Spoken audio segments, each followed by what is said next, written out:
I was very skeptical of the idea of revisiting a film that was perfect in its original construct. It's not an easy task to approach a work of art and or a story or any media that had a cohesive vision and say, you know, I'm going to tell that story. I'm going to tell that story again, or I'm going to tell that story my way, or I'm going to tell that story in a different context.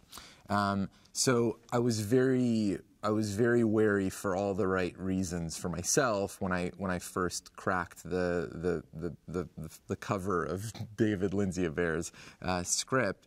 But within 2 pages of reading it, I was feeling characters who were alive and were grounded and relatable in a modern context that allowed me to understand them, understand their condition, their approach, their access to this house, to the secrets that it holds, and to the way that it is about to challenge them in the story. And I began to become emotionally connected to the characters on the page in a way that made the thing live and breathe for the very first time for me. I started to really think about what it would take for me to dare go up against a film that had such a purity of vision.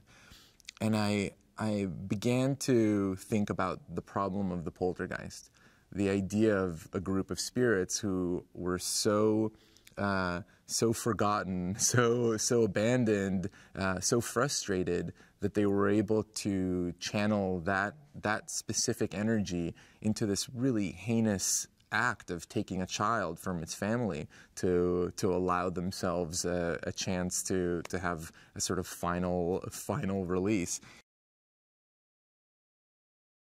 This story is the story of the Bowen family, who are at a crossroads. They've become accustomed to a certain lifestyle, a certain slice of the American dream that's gotten just a little bit further away from them in the last few years. And as we meet them, they're downgrading their life, their expenses, and they're moving into a house that's charming, but a little bit less than what they're used to.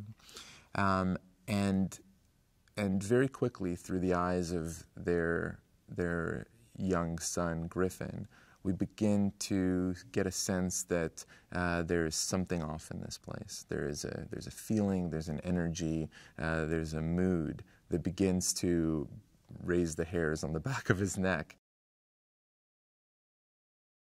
The lost people are, as a concept, they're all of us. They're everyone we've lost. They're not individual characters. They're not an old man with a chain dragging across the floor. They're not you know, an old hag with a shroud standing in the corner. They're essentially a group of people who missed their last train out, and they've been stuck for decades, for generations, waiting for that next train to come.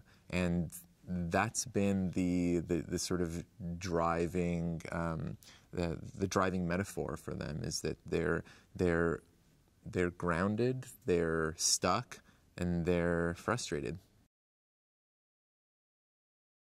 Kerrigan Burke is brought to life by Jared Harris, who has found a real biting soul in this character. He's a sort of he's a larger than life character who has grown up with an access to the other side that at first branded him and shunned him. It made him an outcast. But he is also gifted with a quick wit and a large charisma that he's been able to parlay into this career as a supernatural explorer of homes and inns and castles on the sort of last bastion of the medium, reality television.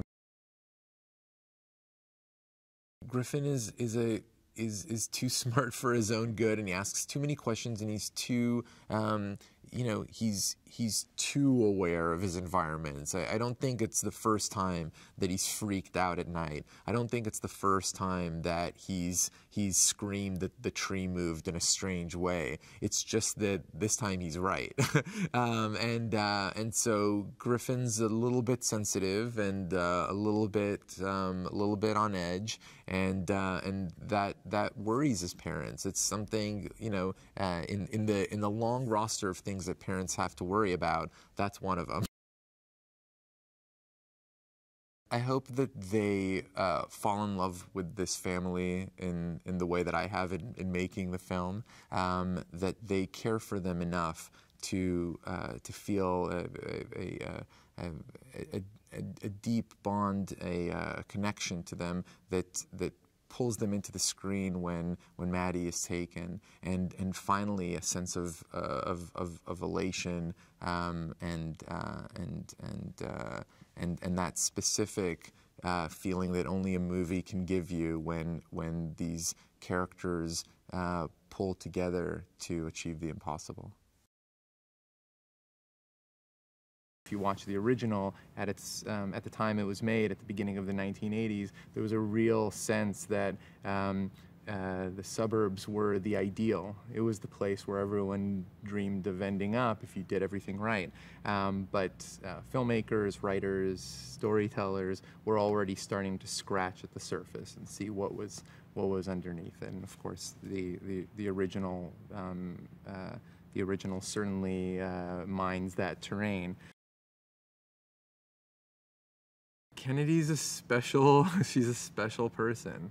I knew when I met her that she had a very specific charisma that you really can only feel when you're in the room with her, and then you can start to see when you photograph her as it comes through, but there's a life force to her. She's just got an energy level, both in sort of real world terms. She's kind of like she's like a blur running through the set when we're not filming, but also just the way she comes alive in the scenes on film, and she's one of those special kids, and it's so important that we have a kid in our film who the audience can put their love. Who the audience can fall in love with, and because that way when she's taken away, it's painful. You want her back.